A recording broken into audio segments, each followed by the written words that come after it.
So my name is Laura Charlie. I'm the Interpretive Programs Manager for Delaware Seashore State Park and here at the Indian River Life Saving Station. And so this building is one of the oceanfront buildings along our coast here in Delaware. It was built in 1876 as part of an entire network of life-saving stations all across the Atlantic coast as well as around the Great Lakes, and there were even some life-saving stations on the West Coast. And this nationwide life-saving service was formed in response to the alarming number of shipwrecks that were occurring just off our shores here. Boating was probably the #1 most efficient form of transportation. We're talking about 1860s, 1870s, all the way into after the turn of the century.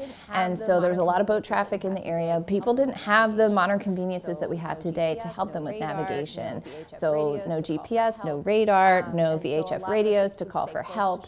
And so a lot of the ships would stay close to shore to help them navigate. But when you stay close to shore, you run into the dangers of running aground on sandbar shoals. And so the surfmen here at Indian River, as well as the other stations in Delaware, there were 6 stations in Delaware, they would patrol the beaches every night looking for ships in distress.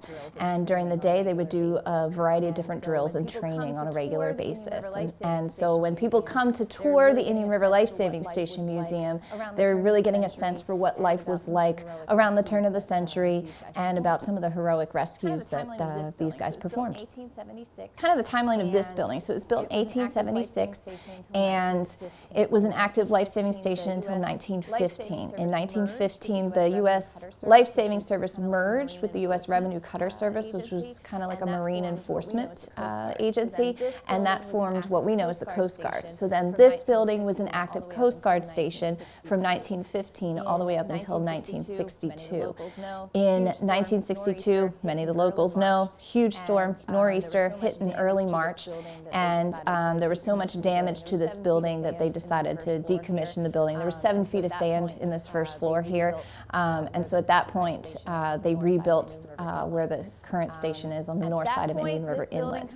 At that point, this building kind of sat here and deteriorated for a couple of decades. It was used as a maintenance yard in the 70s for the Park Service as well as the State Highway Department, I believe, and it was used as DENREC offices maybe in the early 90s. It wasn't until the late 90s that a nonprofit got the funds together to restore it as a museum, and it was turned over to Parks in 2004, and now it's the main visitor center for Delaware Seashore State Park.